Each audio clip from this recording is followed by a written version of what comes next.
You know what's crazy, John? I'm gonna do B-roll. I woke up today because the weather's changing. So I woke up today and I was sniffing. I said, "Oh man, if I'm sniffing again on this in this interview, they're gonna think I'm on drugs." Yeah, but we good now, bro. We ready whenever you are. Recording? It's recording. It's recording, Yeah, bro. let's go. We ready. We ready. All right, Mutah, I appreciate you taking the time to come back on. I know the last time you were a little bit under the weather, but I'm glad you're feeling better now. Thank you, John, man. I'm happy to be back on, bro. And shout out to Reggie. Yes, he's doing better. He's doing walking. better. Oh, he's walking now. Yeah. Amazing. Yeah, a little bit. You know, the That's therapy dope. has got him starting to take the steps. So he's getting back. Man, that's good, man. Reggie a strong dude. You know, God willing, he be good. You know what I mean? Yeah.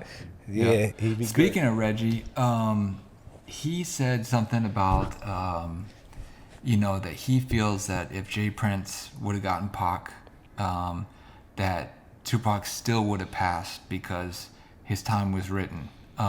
Yes. What do you feel about that? And what does your religion say in regards to that? And that's good that you give me, this opportunity to clarify what I mentioned, because our religion, and as a Muslim, we don't, even the Prophet Muhammad, peace and blessings be upon him, he said, we don't say if I would have done this would have happened, because if opened up the doors to the devil. So we believe, of course, Tupac died the day it was written for him to pass away. You know what I mean? God doesn't make mistakes. So just clarify that, but just so people don't think that we're trying to say that there was a mistake on his death. No, the day that you die, the day that you born, these things are written. You know what I mean? So I kind of agree with Reggie on that, because my religion also in Islam, we believe what's written is written. You know what I mean? So I think to clarify, probably what we were trying to say is that, Jay Prince, the way he, as the Outlaws, we was once signed with Jay Prince. So we was able to, we lived in Houston, I would say, for like a good 6 months.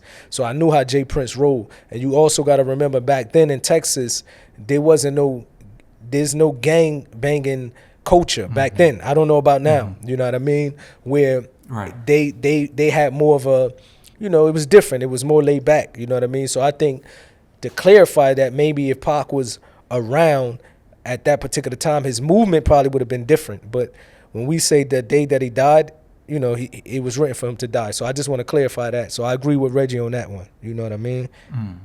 Yes. Okay. And you mentioned you guys signing to Jay Prince. Yes. You had signed to Death Row before that. Can you tell me what the differences and the experiences were being at Death Row versus being at Rap-A-Lot, or vice versa? When we signed to Death Row, man, it was I think the timing was a little off because Pac died. Suge went to prison, and we signed to Death Row while Suge was actually locked up. You know what I mean? I think Reggie was running Death Row at that particular time. So we didn't really get to shine because Death Row was going through their transition. The CEO, the boss is in prison. Reggie is taking over. And then we had some differences where, we wanted to release our album at a specific time. We felt Death Row wasn't moving fast enough for us, so we went, to court to get off of Death Row. You know what I mean? I remember we had a meeting with the Outlaws, and we said, you know what, it's best for us to just leave Death Row. And the type of dude that I was, because Suge was in prison, I just felt it wasn't an honorable thing to just send him, a letter from a lawyer. So I said to the rest of the Outlaws, I said, before we, send a letter saying that we want to get Death Row, I feel it's right that as a man, I go look at Suge. I wasn't even a man. I was a young man, 17 years old, 18 years old, 20 years old maybe. As a young man, I felt like it was right for me to go to the prison, look at Suge face to face and tell him we want to get off of Death Row Records. And that's what I was able to do. Actually, Reggie is the one who took me to the prison. And, I remember walking inside and going to Suge and said, we want to get off. And I remember Suge's exact words was like, man, we ain't gonna hold nobody who don't want to be down. You know what I mean? So eventually he didn't release us. Even though he said he was gonna release us, he didn't release us. It took a couple years after that, for us to finally get released off the contract. After that, we signed with Rap-A-Lot with Jay Prince, because Jay Prince had a relationship with Geronimo Pratt. Geronimo Pratt was a former leader of the Black Panther Party. He was like an uncle to Tupac. he was arrested. I think he did about 20, 30 years in prison for a crime he didn't commit. You know, the U.S. government released him out of prison when they realized he was innocent. You know what I mean? So he had a relationship with Jay Prince. Jay Prince, you know, he always reach out to people like that was influential in the community in a positive way. You know what I mean? Same way he doing with Larry Hoover now. So we get a call, I believe, from, you know, we always knew who Jay Prince was, and Rap-A-Lot Records, of course, they legendary. You know what I mean? So we get a call. I think it came through Geronimo Pratt. We flew to Houston, met Jay Prince, and we felt at home. You know what I mean? He was, you know, we signed with him. We stayed out there. I think the first songs we ever done with Jay Prince, believe it or not, was with Lil Wayne. It was the first time we went to Houston and recorded. He had the Cash Money, Lil Wayne, Baby, Turk, and all of them had a group called the Hot Boys. And this is like one of the first songs we ever done at Rap-A-Lot's studio. And I believe after Jay Prince heard that, that's when he signed us. He was like, okay, I think, you know what I mean, I'm ready to sign him. So, you know, it was legendary being down there with him. And then eventually we had to leave Jay Prince. You know, this is the journey that we was taking step by step. But when we left, you know, it was never no bad blood. It was always respect. He was one of the persons that I could say in the music industry that if he gave his word, he kept it, you know? Yes. Now, when you left Rap-A-Lot, was that before Still I Rise came out? We left Rap-A-Lot before Still I Rise record came out, yes. Okay, because Yes. I remember, you know, working at Death Row at the time of Still I Rise, I remember them saying, we want to get the Outlaws back on because they're going to blow up off this album. Did you hear anything about this? Was there any controversy about Suge maybe trying to hold you to the contract or anything like that, or not so much? Maybe that's probably why he was trying to hold us, you know what I mean? But eventually we got out. When we released the Still I Rise album, even though the album, if I'm not mistaken, we sold, 2 million records on that album? 1.5, 2 million records. And this was without promotion because we still had our differences with Interscope. Interscope had their differences with Death Row. They didn't want to collaborate, you know what I mean? So even though the album did, you know what I mean, you know, the Outlaws, we had potential. I think that one of the problems we didn't really, you know, we went independent. After Still I Rise, a lot of people don't know we went independent. We was one of the first artists to go independent. I believe, if I'm not mistaken, I think we was the first rap artist to sign to Koch Records. I believe, if I'm not, when Koch first, now everybody signed to Koch, but we was the first ones to go independent and then sign with Koch Records. So even though we left Death Row, we went from selling 2 million records with Interscope, we went to being independent. I believe we sold 200,000 records, but we was getting $10 per CD back then. Damn. You know what I mean? So we was all right. We didn't need we ain't need no labels back then. Yeah. And seeing how you went and wanted to tell Suge to his face that you guys wanted to be off Death Row, you and Suge always had a good relationship when Pac was alive. Are there any stories or any memories that you have of being around Suge? Because I remember, like, I believe it was the Vibe interview where they're interviewing Tupac and he's on the phone with Suge. And he's saying, you know, send Moo home. I gotta record, send him home. And they're like, you know, he's trying to take Moo swimming. He doesn't know how to swim. Yeah, I always had a good relationship with Suge. You know, when we first went to LA, because of my background coming from New Jersey, I was fascinated with gang culture. I was fascinated with ghetto stuff. You know what I mean? Like, I always wanted to be around the crazy people who were just in my blood. So I think from all of the Outlaws, I had the strongest relationship with Suge. As you mentioned in that interview with Pac, when he was on the phone, it was the Vibe interview, he was on the phone, and he was telling Suge to send me home.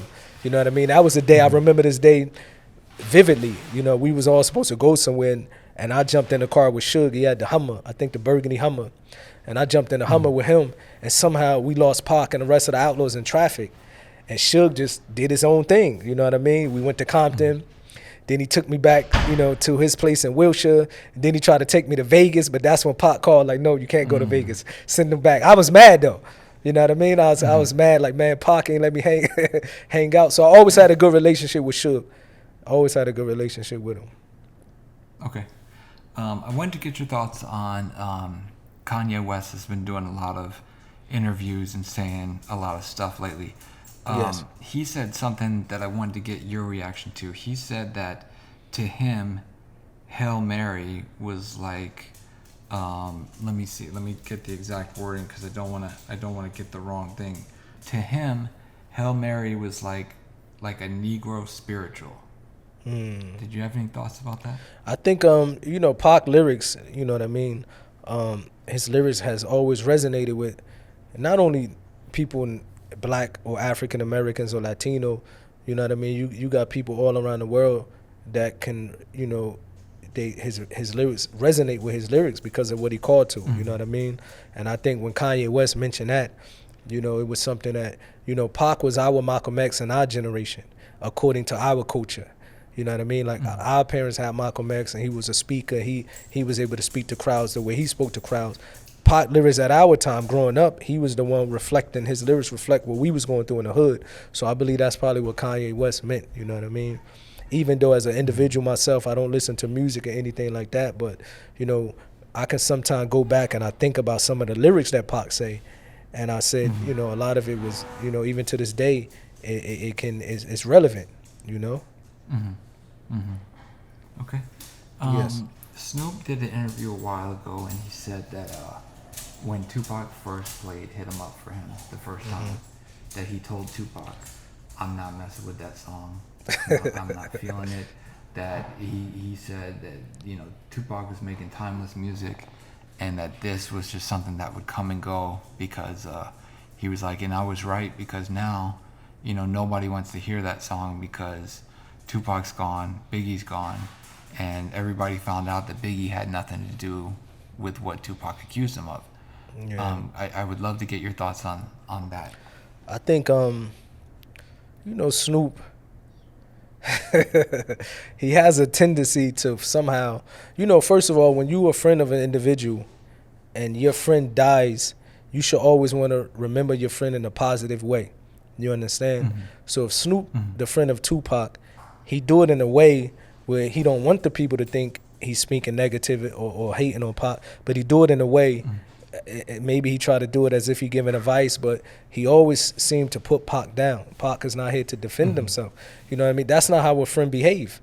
You know what I mean? Once a person pass away, even if he has some negative with him and you don't agree with certain things, now is not the time to bring this up. You know what I mean? So, when Snoop say things like that, it just make people who was there reflect and say it wasn't true. Because when Pac did hit him up, for example, I'm 45 years old. As a Muslim, I don't agree with many of the things I did in the past, especially as a rapper. I don't agree with hit him up. You know what I mean? Right now, if I think about hit him up, you know what I mean? As a 45-year-old father, I would say hit him up. It's crazy. But back then, we all agree with it. Snoop agreed with it because that's what we was doing back then. Snoop was doing songs dissing Biggie as well. You know what I mean? So it wasn't just Pac, as Snoop trying to say Pac was the only one doing it. Back then, we all was immature. We all was young. We all was a little ignorant. So that's what we was doing back then. You know what I mean? So I think it's nothing wrong to say, okay, back then I agree with it, but it's okay to say now that I'm mature, I grew up. It'd probably be taken more genuine if Snoop would say, now that I'm a father, a grandfather, you know what I mean? I'm mature now. I don't agree with hit 'em up now. But to make it seem like you didn't agree with it back then, it's not true. You know what I mean? Because you was vibing to it in the studio. He was also doing songs dissing Biggie. You know what I mean? This is why I said it's very important that we have to take accountability for what we done. You know what I mean? In a way where you can say, look, we did these songs. You know what I mean? The lyrics back then was crazy. Now, as a mature individual, we don't agree with it. This is how you teach the kids. You know what I mean? And Snoop has a tendency, speaking of accountability, to say that he was the reason that Tupac came to death row, that Tupac really didn't know Suge, that he came to death row because Snoop told. I mean, he kind of did, you ask me, he kind of did a little bit of a sneak diss because he said, I was hearing rumors about Tupac in jail, and I told Suge, you need to go and get him. He needs to be over here. Yeah, this is what I mean. It's always... Yeah. It's always putting Pac down when he's not here to defend himself, and that's not what a friend do. You know what I mean? A friend, you try to paint your friend in a positive light, like, he still had family. Pac had family. You know what I mean? Instead of trying to always put him in a negative way, he's not here to defend himself. You know what I mean? You know, Pac wasn't having no problems in jail, despite what people say. We know that for a fact. You know what I mean? As the Outlaws, we was visiting him weekly. You know, we knew people that was locked up or had friends that was locked up in the time of Pac, so he didn't have any problems in jail for sure. Okay. And did you ever witness him, Pac and Suge being cool before Tupac got to death row? Because it's ironic, the timetable, because when Snoop made the statement, he said that he told Suge this after the Source Awards, but at the Source Awards, they had already had a cutout of Tupac in the jail cell on the stage, because that was like the set for that particular award show. Was they were all coming out of cells. True. And they already had Tupac on, and Suge actually got on stage and said, you know, Tupac, keep your guards up, you know, we're riding with him. And then he went in and said the infamous stuff, you know, where he talked about Puffy. Do you have any early memories? They had some relationship. Tupac and Suge? You know, him and Suge had some relationship. They had some run-ins. You know, I think, of course, one of the, what was it, Above the Rim soundtrack, they did some business together. I believe Suge tried to sign Pac when he used to roll with, you know, the Thug Life homies, like Rated R, Macadocious, you know, from on the 40s, Big Psych from Inglewood. Pac used to run with them, and when he ran, Suge wanted to sign him back then. You know what I mean, from what I heard. And Pac wasn't ready, so they definitely knew each other. You know, Pac and Suge definitely had a relationship. The level of that relationship, I'm not sure, but they knew who each other. You know, they knew each other. Gotcha. Okay. Can you all right, did you ever hear, or actually before I get into that, let me ask this. Reggie always states that Gaddafi's mom wasn't around near the end of the death row Tupac situation, around the Vegas stuff.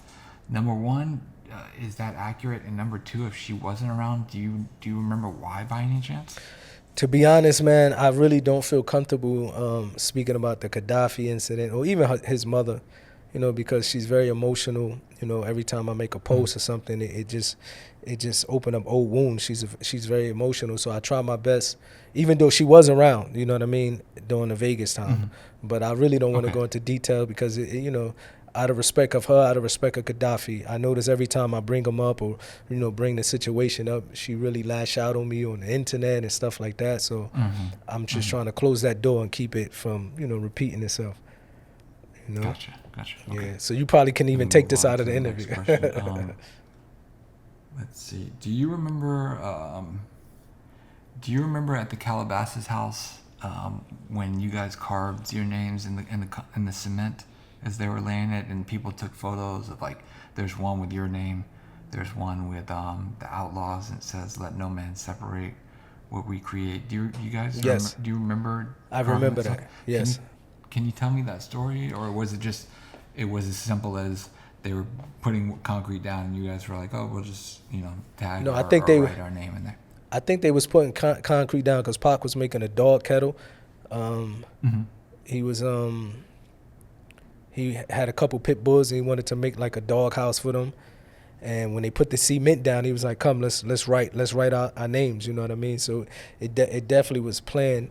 And I think one of these singing groups purchased the house after. And the one thing he didn't change was that I forget his name. Q might know. Okay. He was like a rock and roll, not rock and roll, but they was the Biscuit. What's his name? Something Biscuit. Limp Bizkit, yeah, Limp Bizkit, yeah. They bought. I think I remember watching a interview with him. He purchased that house, and that's one of the things he didn't change because of our names were signed on it with Pac. Gotcha. Yeah, Fred Durst. Yes. So yeah, that's. I think Reggie recently took pictures of that, right?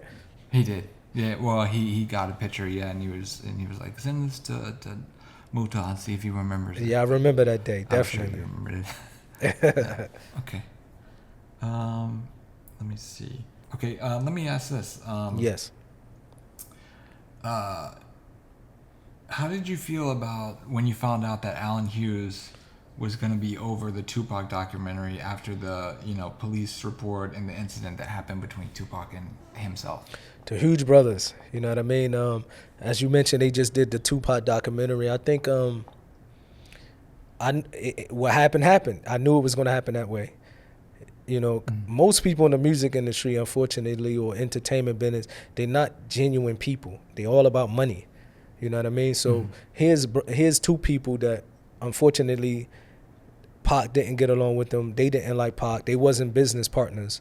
But somehow they convinced Tupac mother to allow them to do the film, the documentary. They get all of this money. And then they go later and do an interview, and what did he say? Tupac was an actor. He was a fake individual. After delusional. He told Tupac delusional. After you just shot a documentary on him, you just, you know what I mean, profit financially off of him, and you still don't have nothing good to say. So unfortunately, this shows the characteristics of these people. You know what I mean? Because even if you thought that, if that was your opinion, because everybody have a right to their opinion, you understand? If that's what he think.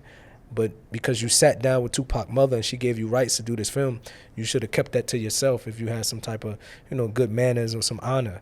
You know what I mean? But this is the entertainment business, bro. You know? Okay. Do you have any favorite stories or good memories that you could share with Johnny J? Johnny J, man. Johnny J, definitely he was a legendary, producer. A lot of people don't know, right before I left the music industry, I did a whole album with Johnny J. I was I get a call one day with Johnny J. Was like, "Moo, out of all the Outlaws, you're the only one who I want to record with." And we did a whole album together. And it was pretty much like my last music that I ever recorded.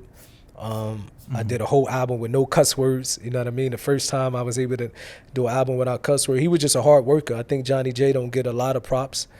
He was a hard worker. He was a family man. He was a good dude. He was just a genuine good dude. And a lot of people don't know that. At the end of the day, when I became Muslim, I wanted to walk away from the music industry, and he allowed me to walk out of my contract. He was like, "Look, I don't want a penny back. If this is what you want, get out of your contract and go do what you want to do." So I have nothing but good memories of Johnny J.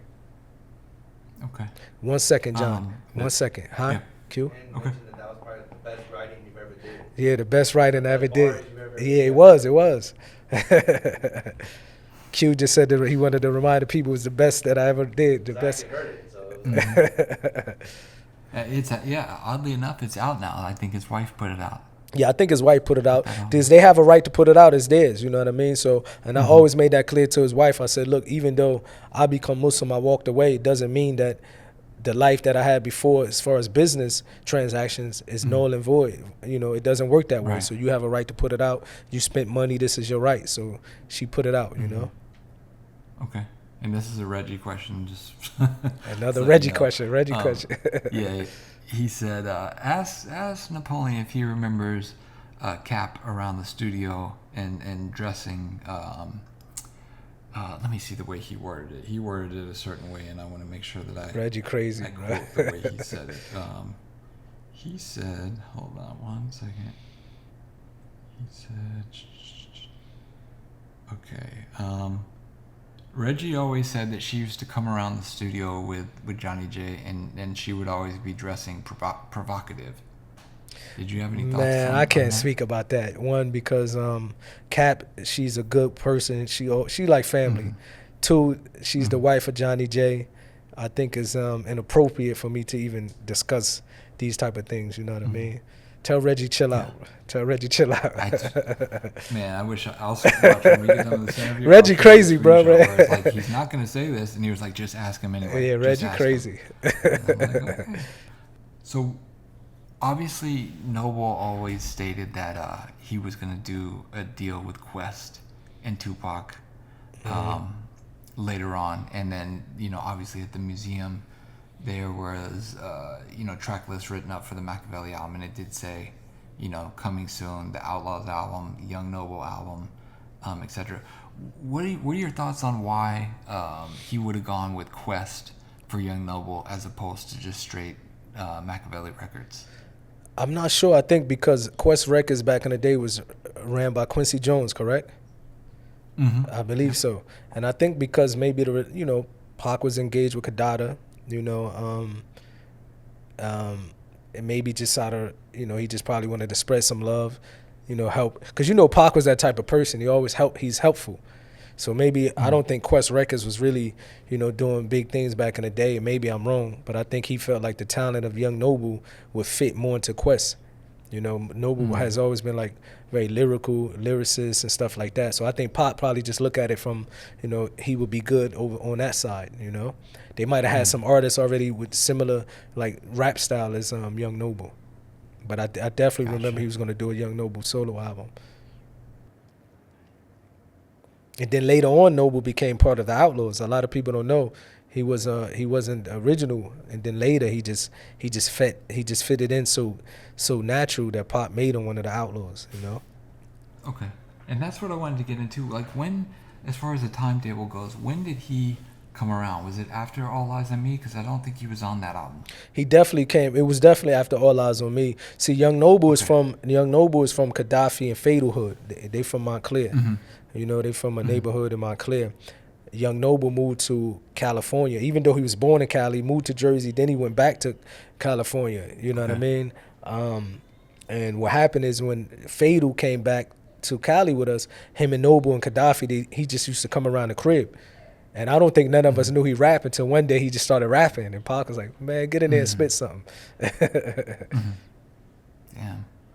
Okay. Can you tell me some of the... I know in our previous interview you talked about hanging out a lot with Heron and going to Compton and things like that. Can you tell me about some of the stuff that you guys would do as far as what about Compton fascinated you? Because I know you had mentioned that a lot of that stuff, at that age and at that time of your life did fascinate you.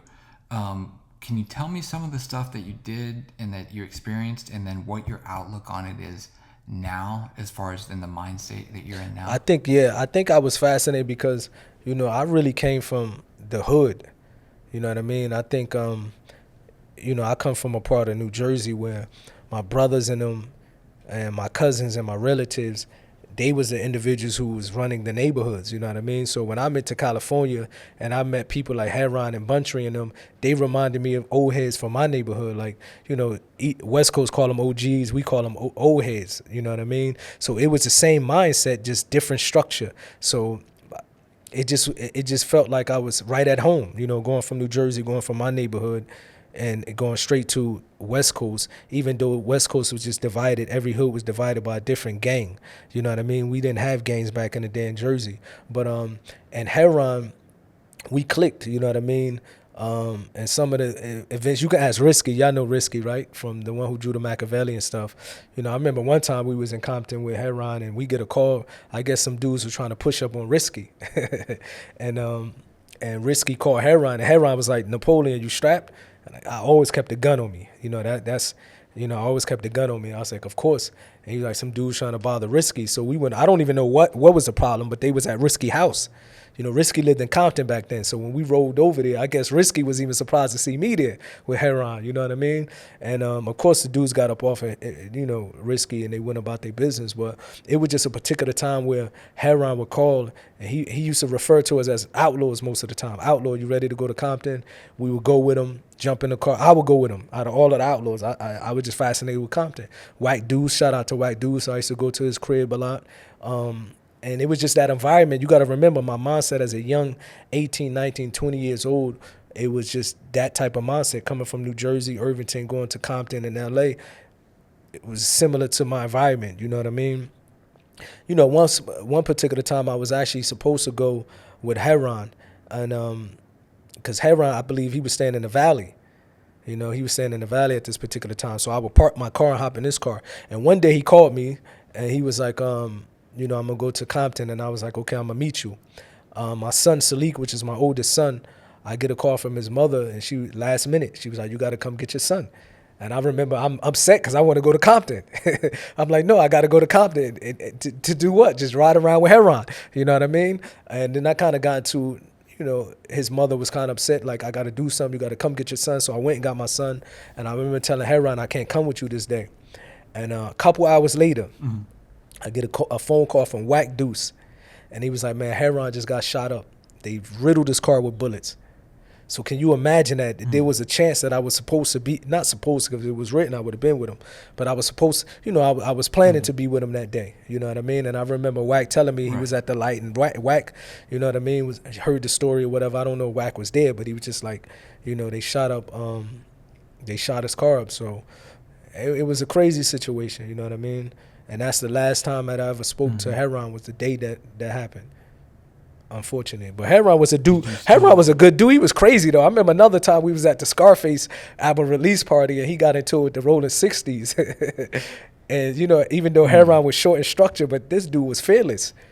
You know what I mean? He was fearless. He had a Death Row jacket on, and I think they were he had some words, and bottles was getting thrown, but Noble got hit in the head with a glass bottle. It was crazy. But at that particular time, my mindset, I used to love. You got to remember, man, and I don't say this to boast, but I was the wildest of the Outlaws. Jersey, I came from the wildest hood from all the Outlaws. I was the wildest. Now, because my religion, I changed, I became Muslim, you mature, you look back at these things and you say, you sometimes see that I put myself in so many, unfortunate situations that if I would have knew what I knew now, I would have avoided it, but everything is written, you know what I mean? So I just try to I tell my kids, and also any other kids, when we tell these stories, it's not to glamorize it, because these stories most of the time, 90% of the time, have a bad ending. You know what I mean? So we need someone that survived that type of lifestyle to tell the kids, don't make the same mistakes that we made. But back then, that was my mindset, I just love crazy stuff.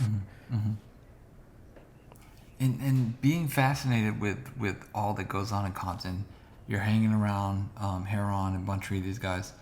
Obviously, like a lot of people know people that are in that life, that are in the gangbang life. They glorify it. They love it.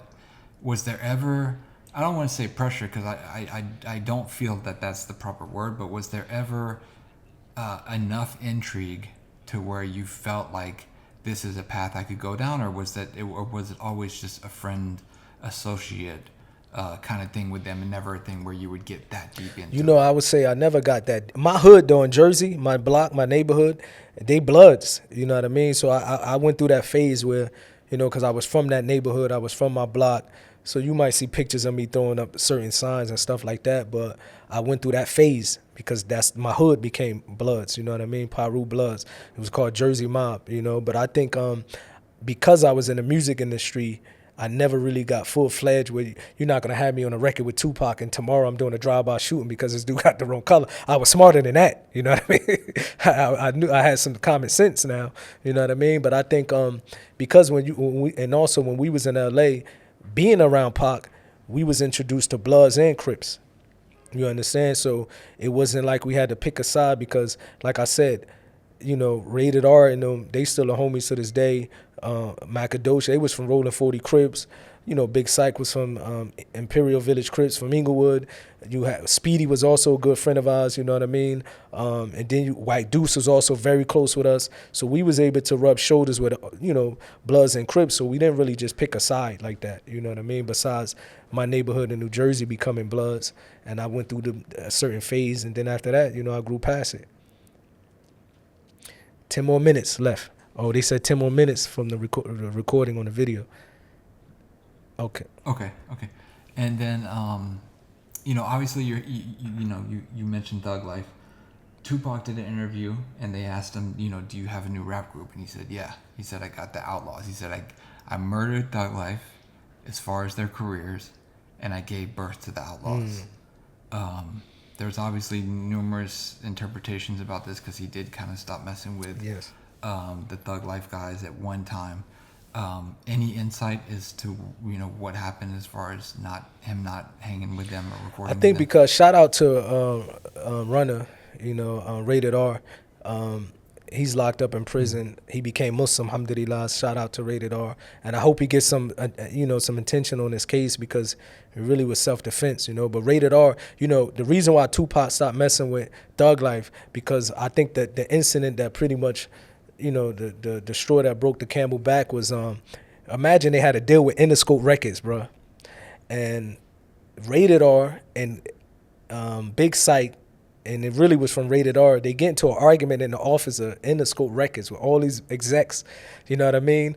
And they start gangbanging on each other. Rated R called his homies from Rolling 40s. They came up there, gloves on, you know, covering their faces. In the scope, you know what I mean? And Rated R wanted to fight Big Syke. So when Pac got this was embarrassing for Pac, you know what I mean? He bring this group and he said, you know, this isn't that. But back then, you know, Rated R, you know, shout out to Rated R. He's a good dude. He's my brother. You know, I spoke to him a few months ago. But, you know, he matured, of course, now. But back then, Rated R, he was a real gang member. You understand? He was a real, even though Big Syke also, he was a real gang member. So he looking at it from a gang member's point of view, with Pac looking at it like this is business. And if you guys gonna, you know, if they're gonna come up in Interscope and be doing some gang banging in the middle of a, you know, Interscope Records, I can't deal with them anymore. So I think was the main reason that Pac stopped dealing with the thug life. You know, but they always been family. He never cut that off with, you know what I mean? They always been family. Syke was more diplomatic. You know, Big Syke was more diplomatic. That's why he was able to continue to work with Big Syke. But Rated R was crazy. You know what I mean? He just was a wild dude. And Daz always said something. I just want to get your thoughts on it real quick. Daz always said Tupac was a Crip before he was a Blood, because he was a Crip with the Thug Life guys, and then he came to Death Row and he was a Blood. And he always throws his little sneak things in there. What are your thoughts on I really don't know, man. Even, you know, he definitely was rolling tight with the you know, with Thug Life. They was all Crips. You know, some of Pac closest, you know, people that he had in LA was Crips, you know what I mean? But then again, you have Pac that always used to say, man, he was it doesn't matter if you blood or cuz, you know what I mean? He was trying to be in the middle when it comes to that. He had, you know, Bloods and Crips friends. It just was, that's part of, you know, especially when you coming from outside of LA and you move to LA, most of the time that's going to be your situation. If you don't pick a side, you're going to have people from both sides, you know what I mean? And that's how I look at the Pac situation. Okay. In our last interview, people commented and they said, you know, Mutah, he ran off to hide in Saudi Arabia. I know you replied to this comment, but I wanted to get your thoughts on that, because I wanted you to clear that up, because obviously I know it's not true. Most people that know you know that's not true, but yeah, could you go for sure? Hiding from who though? First of all, you people have to realize there's not a man breathing on earth that ever chased me and made me hide from him. That ain't never happened. You understand? But who can I be hiding from that I run to Saudi Arabia? I'm in America every summer. You know what I mean? And one thing people need to realize is that before Islam, I never would run and hide. Islam make men. You know what I mean? As a Muslim, Islam, you know, this is a religion of men. We not cowards, you understand? So if I wasn't a coward before Islam, how can I be a coward, you know, after Islam? So I think me running to Saudi Arabia, alhamdulillah, me moving to Saudi Arabia is to give myself a better life, you know what I mean? To raise my kids in a country that's safe. I don't have to worry about drive-by shootings. I don't have to worry about people killing, you know, people in schools. My wife can walk outside at 11 p.m. at night. Nobody will say anything to her. I don't see people on the corner trying to give drugs to my kids. So this is the reason I moved to Saudi Arabia, you know what I mean? And that's to give myself a good quality life and to raise my kids in a good country like Saudi Arabia. But nobody never made me run before Islam, so it ain't happened after Islam.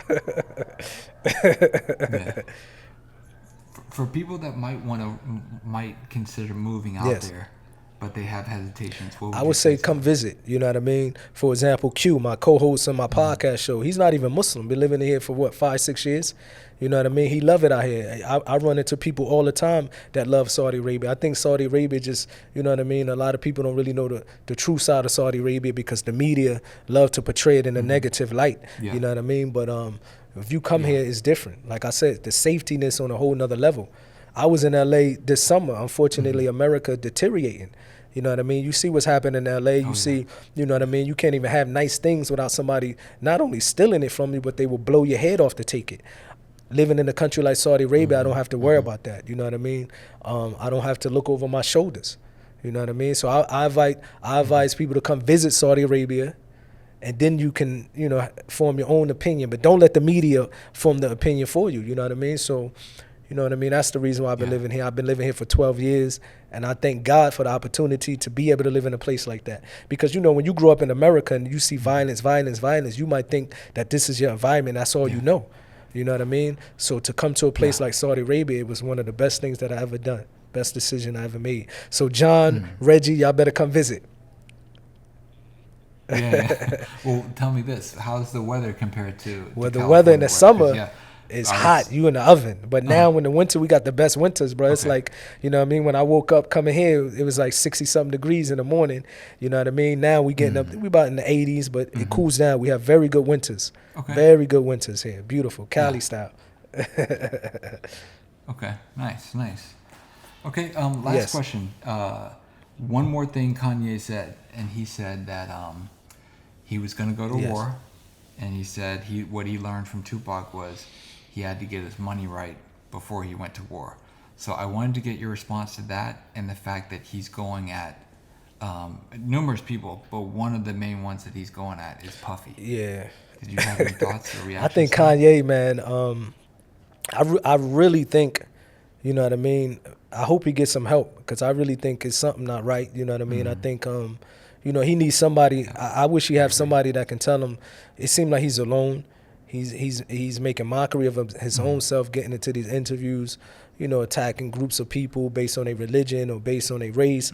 I think he's really going down a slippery hole that it's going to be hard to get out, especially in that entertainment business. If you want to be in the entertainment business, you know what I mean? You got to be very careful what you say. You know what I mean? Or who you target. And this is well known. It has nothing to do about being afraid of these individuals, about being wise. If you know a certain group of people runs the industry and you attacking them, then you just put yourself in a situation that's going to be difficult for you. But I think Kanye West really need help. You know what I mean? I hope he gets some help. You know, it doesn't seem like he's all there mentally. You know what I mean? A lot of stuff he say can make sense, but then a lot of stuff he say, you like, wow. You know what I mean? I just hope he gets some help. Tell Kanye West to come to Saudi, bro. We got him. Come chill with us out here. We get him right. We get his mind right. No drugs, nothing out here. I think it's about to end now. Man. Okay. All right. Well, hey, I appreciate Thank you, John. you taking the time to do this. Nah, I tell really Reggie do. I said what's up, man. I appreciate it. We'll do it again in the future. I will.